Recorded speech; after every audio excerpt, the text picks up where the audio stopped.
प्यार एक ऐसी भावना है जो हर किसी को नहीं मिलती। कुछ लोग अपने जीवन भर इसे ढूंढते रहते हैं, पर उन्हें वो नहीं मिलता। आज मैं आपको एक ऐसी दास्तान सुनाने जा रहा हूं जो वर्तमान और भूतकाल के बीच उलझी हुई है। ये कहानी आपको सोचने पर मजबूर करेगी कि प्यार सिर्फ एक एहसास है या फिर एक ऐसा बंधन है जो कभी नहीं टूटता।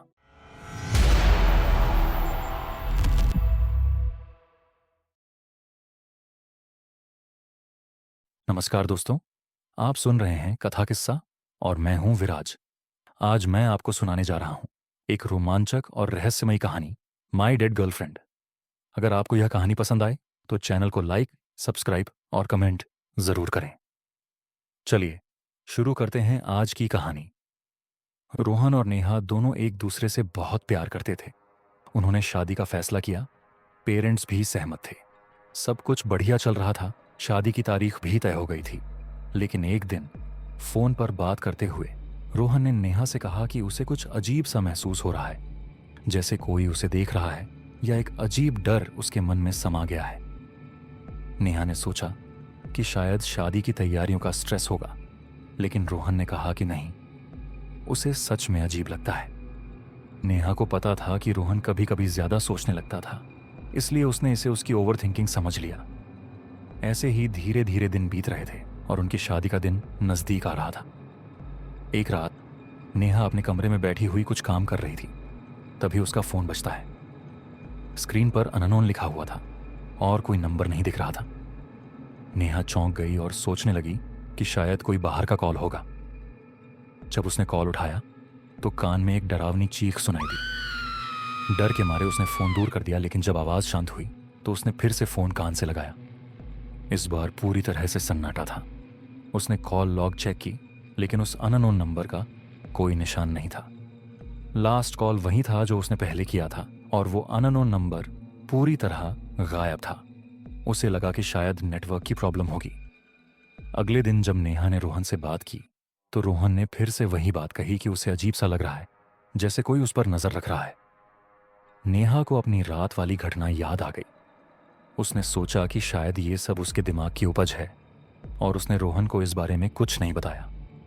उल्टा उसने रोहन को समझाया कि वह थोड़ा रिलैक्स करे और अपने मन को कंट्रोल करे, और इसी के साथ नेहा ने फोन कट कर दिया। ऐसे ही कुछ दिन बीत जाते हैं। नेहा ने सोचा कि वह रोहन के साथ एक कॉफी डेट पर जाएगी, लेकिन जब उन्होंने मुलाकात की तो रोहन बिल्कुल शांत और अनमना सा बैठा था। उसकी नजरें बार बार कहीं और घूम रही थी, जैसे वह किसी को ढूंढ रहा हो। नेहा ने माहौल बदलने के लिए शॉपिंग और शादी की तैयारियों की बातें शुरू की, लेकिन रोहन का ध्यान बिल्कुल भी उस तरफ नहीं था। उसकी नजरें कॉफी शॉप के बाहर सड़क पर टिकी हुई। जब नेहा ने उसकी आंखों में देखकर बात करने की कोशिश की तो रोहन अपनी नजरें झुका लेता। नेहा ने सोचा कि शायद रोहन कुछ बताना चाहता है, लेकिन वह खुद को रोक रहा है। उसे समझ आ गया कि रोहन कुछ छुपा रहा है, लेकिन उसने सीधे तौर पर कुछ नहीं पूछा, क्योंकि वह पहले से ही परेशान थी। वह जानना चाहती थी कि रोहन क्या छुपा रहा है, और इसी जिज्ञासा में वह रोहन के साथ उसके घर चली जाती है। जैसे ही नेहा रोहन के घर पहुंची, उसे अंदर कुछ अजीब सा महसूस हुआ, जैसे किसी तरह की घुटन हो। ऐसा नहीं था कि वह पहली बार वहां आई हो। वह पहले भी कई बार रोहन के घर जा चुकी थी, लेकिन आज का माहौल कुछ अलग था। रोहन वॉशरूम में जाता है। नेहा मौका पाकर रोहन के कमरे में सब कुछ देखना शुरू करती है। वह वहां रखी किताबों और चीजों को चेक करती है, और तभी उसकी नजर एक डायरी पर पड़ती है जो किताबों के बीच छुपी हुई थी। वह जिज्ञासा से डायरी खोलती है और देखती है कि डायरी के पन्ने जले हुए हैं। एक पन्ने पर एक नाम लिखा हुआ था, किरण। साथ में एक दिल बना हुआ था। बाकी पन्ने या तो जले हुए थे या पेन से काट दिए गए थे ताकि पढ़ा ना जा सके। नेहा को बहुत अजीब लगा। वह और रोहन पिछले 1 साल से साथ थे और उनकी शादी होने वाली थी, लेकिन किरण कौन है? नेहा ने कभी रोहन से किरण के बारे में नहीं सुना था। अब उसके मन में कई सवाल उठने लगे। इसी सोच में जब उसकी नजर रोहन के ड्रेसिंग टेबल के शीशे पर पड़ी तो वह चौंक गई। शीशे में उसे एक लड़की की परछाई दिखी, जिसका शरीर खून से लथपथ था, सिर फटा हुआ था, और वह लड़की उसे घूर रही थी। नेहा ने शीशे की ओर देखा, लेकिन पीछे कुछ नहीं था। अब नेहा पूरी तरह से कंफ्यूज हो गई। उसे समझ नहीं आ रहा था कि यह सब सच है या उसका मन उसे गुमराह कर रहा है। कौन थी वह लड़की और उसका क्या मतलब था? यह सब उसके दिमाग में हलचल मचा रहा था। तभी रोहन वॉशरूम से बाहर आता है और नेहा को सामने खड़ा देखता है। उसकी नजर नेहा के हाथ में पकड़ी उस डायरी पर पड़ती है। डायरी देखते ही रोहन समझ जाता है। नेहा की आंखों में सवाल साफ दिख रहा था। किरण कौन है? रोहन बिना कुछ पूछे सब बताने लगता है। उसने बताया कि नेहा से पहले उसकी एक गर्लफ्रेंड थी, किरण। करीब 4 साल पहले दोनों एक ड्राइव पर थे। रोहन ही गाड़ी चला रहा था, तभी अचानक एक्सीडेंट हुआ। किरण की वहीं मौत हो गई जबकि रोहन बाल बाल बच गया। तब से वह खुद को किरण की मौत का जिम्मेदार मानता आया है। यह सब बताते बताते रोहन रोने लगता है। रोहन कहता है कि किरण की मौत के महीनों बाद जाकर वह थोड़ा सामान्य हो पाया, लेकिन जैसे ही उसकी शादी नेहा से तय हुई, अजीब चीजें होने लगीं। उसे सपनों में, घर के किसी कोने में या सड़क पर चलते हुए हर जगह किरण दिखाई देती है, उसी हालत में जैसे एक्सीडेंट के समय थी। रोहन टूट कर कहता है, ये वो किरण नहीं है जिससे मैं प्यार करता था। ये मुझे डराती है, पूरी रात सोने नहीं देती। मुझे लगता है जैसे शरीर की ताकत और खून धीरे धीरे खत्म हो रहा है। नेहा, प्लीज मेरी मदद करो, मुझे समझ नहीं आ रहा क्या करूं। नेहा को भरोसा हो चुका था कि रोहन जो कह रहा है वह सच है, क्योंकि कुछ देर पहले वह खुद किरण को आईने में देख चुकी थी। नेहा बिना समय गंवाए यह सारी बात रोहन की मां और पिता को बता देती है। रोहन की हालत समझने के बाद नेहा और उसके परिवार वाले रोहन के माता पिता के साथ परिवार के पंडित जी के पास पहुंचते हैं। सारी बात सुनने के बाद पंडित जी गहरी सांस लेते हैं और साफ कहते हैं, मैं कुछ नहीं कर सकता। किरण की आत्मा रोहन के साथ 2-4 दिन से नहीं, पूरे 4 साल से जुड़ी है। इतने समय में वह बहुत शक्तिशाली हो चुकी है और अब जब उसे पता चल गया है कि रोहन की शादी होने वाली है, वो उसे किसी भी कीमत पर अपने से दूर नहीं जाने देगी। यह सुनकर सभी घबरा जाते हैं। नेहा की मां पूछती हैं, पंडित जी, कोई तो उपाय होगा। पंडित जी कुछ देर सोचकर एक तांत्रिक का नाम बताते हैं और कहते हैं कि वही शायद मदद कर पाए। उनका पता लेकर सभी लोग उस तांत्रिक के पास पहुंचते हैं और पूरी बात बताते हैं। सब सुनने के बाद तांत्रिक कहता है, मुझे एक बार रोहन के घर ले चलिए। वे लोग उसे घर ले जाते हैं। तांत्रिक घर के बीचों बीच आसन लगाकर बैठता है, आंखें बंद कर ध्यान में लीन हो जाता है।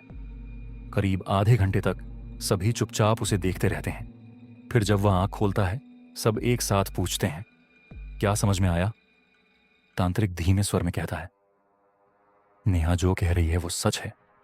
किरण की आत्मा इसी घर में है और रोहन से बन चुकी है। उसका इरादा साफ है, वह किसी भी हालत में शादी नहीं होने देगी और अगर जबरदस्ती की गई तो वह रोहन की जान ले लेगी। यह सुनते ही रोहन के माता पिता बुरी तरह घबरा जाते हैं और कहते हैं, अगर ऐसा है तो हम अभी शादी तोड़ देंगे, हमें अपना बेटा चाहिए। नेहा तुरंत उन्हें रोकती है, शांत रहिए, बात सिर्फ शादी की नहीं, बात रोहन की जिंदगी की है। शादी तोड़कर भी शायद आप उसे इससे बचा ना पाए। पहले हमें इलाज ढूंढना होगा, कोई रास्ता जरूर होगा। फिर वह तांत्रिक की तरफ मुड़कर पूछती है, बाबा, इसका उपाय क्या है? तांत्रिक कहता है, उपाय है, पर बात मेरे स्थान पर होगी। यहां मैं सिर्फ इतना कह सकता हूं कि आज शाम को आपके घर पूजा करनी पड़ेगी। मैं किरण की आत्मा को रोहन के शरीर में बुलाऊंगा, क्योंकि वही उससे सबसे ज्यादा जुड़ी है। उसे दर्द होगा, आपको डर भी लगेगा, लेकिन यही रास्ता है। मैं वादा करता हूं, आपका बेटा सुरक्षित रहेगा। घर के बीचों बीच एक हवन कुंड बनाया जाता है। उसके चारों ओर तांत्रिक एक सुरक्षा गोला बनाता है और उसी गोले में रोहन को बैठा दिया जाता है। पूजा शुरू होती है।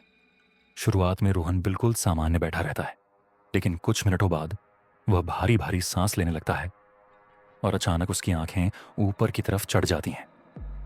अगले ही पल वह लड़की जैसी आवाज में नेहा की तरफ घूर कर बोलता है, रोहन सिर्फ मेरा है।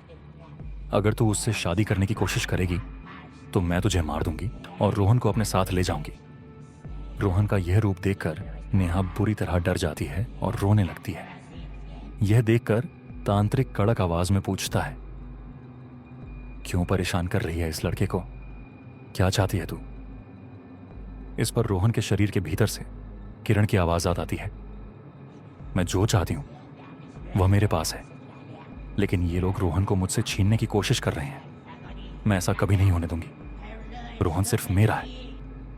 तांत्रिक गंभीर होकर पूछता है, अगर उसे जाने दूं तो?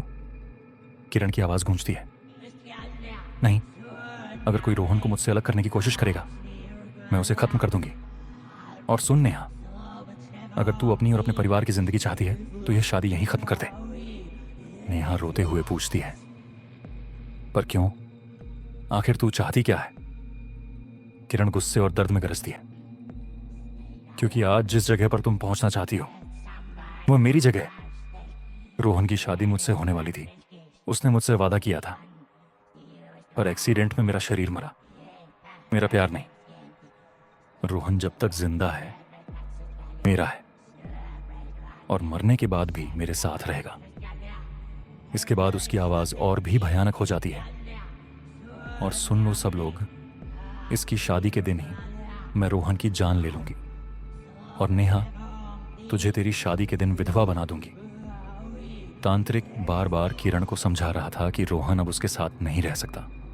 अगर उसकी आत्मा मुक्त होना चाहे तो कोई भी उसे रोक नहीं सकता, लेकिन किरण अपनी जिद छोड़ने को तैयार नहीं थी। उधर रोहन की हालत लगातार बिगड़ रही थी। किरण उसके शरीर में थी और उसकी वजह से रोहन भयानक दर्द झेल रहा था। उसका शरीर ऐंठ रहा था, वह चीख रहा था और हर पल उसकी पीड़ा बढ़ती जा रही थी। आखिरकार उसकी आंखों से खून निकलने लगा।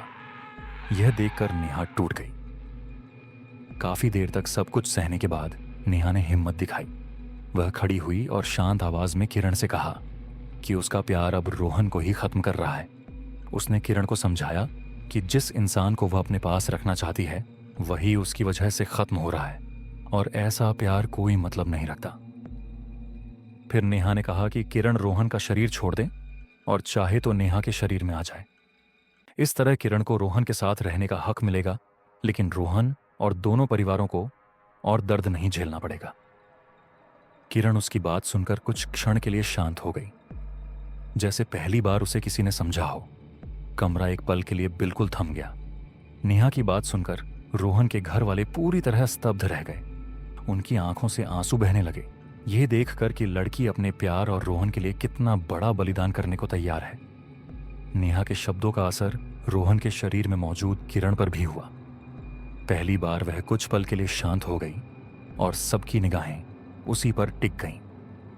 कुछ ही देर बाद अचानक रोहन का शरीर ढीला पड़ गया और वह बेहोश हो गया। तभी कमरे के एक कोने में सबने देखा कि किरण अब सामान्य लड़की के रूप में खड़ी थी। सबके मन में डर समा गया कि वह सुरक्षा घोले से बाहर कैसे आ गई, लेकिन देखते देखते उसकी परछाई धीरे धीरे गायब हो गई। तांत्रिक ने बताया कि अगर वह जोर देकर उसे बाहर निकालते तो किरण बाद में लौटकर सबको परेशान कर सकती थी, लेकिन आज उसने खुद निर्णय लिया कि जाना है। उसने सुरक्षा घोले को स्वयं पार किया, जो किसी दुष्ट आत्मा के लिए असंभव है। जाने से पहले किरण ने नेहा के लिए संदेश छोड़ा। उसने कहा कि उसे हमेशा लगता था कि रोहन की जिंदगी में कोई भी लड़की उससे ज्यादा प्यार नहीं कर सकती और उसकी जगह कोई नहीं ले सकता, लेकिन अब उसने माना कि जो लड़की रोहन के लिए अपनी जान देने को तैयार है वही सच में उसकी जगह लेने योग्य है। किरण ने नेहा को ढेर सारा प्यार और आशीर्वाद दिया और कहा कि वह रोहन का हमेशा ख्याल रखे। यह सब सुनकर वहां बैठे लोग कुछ भी नहीं बोल पाए। उन्हें विश्वास ही नहीं हो रहा था कि उनकी आंखों के सामने क्या घट रहा था। उस रात के बाद नेहा और रोहन की जिंदगी पूरी तरह बदल गई। उनका शादी का दिन आया और सब कुछ बिल्कुल सही से हुआ। शादी सफल रही, खुशियां लौट आईं और जीवन सामान्य हो गया। हालांकि रोहन आज भी कभी कभी किरण को याद करता है। तो दोस्तों, यह थी आज की कहानी माय डेड गर्लफ्रेंड। उम्मीद है आपको यह कहानी पसंद आई होगी। अगर आपको कहानी अच्छी लगी हो तो चैनल को सब्सक्राइब करें, वीडियो को लाइक करें और अपने विचार कमेंट में जरूर बताएं। फिर मिलते हैं अगली नई और रोमांचक कहानी के साथ। धन्यवाद।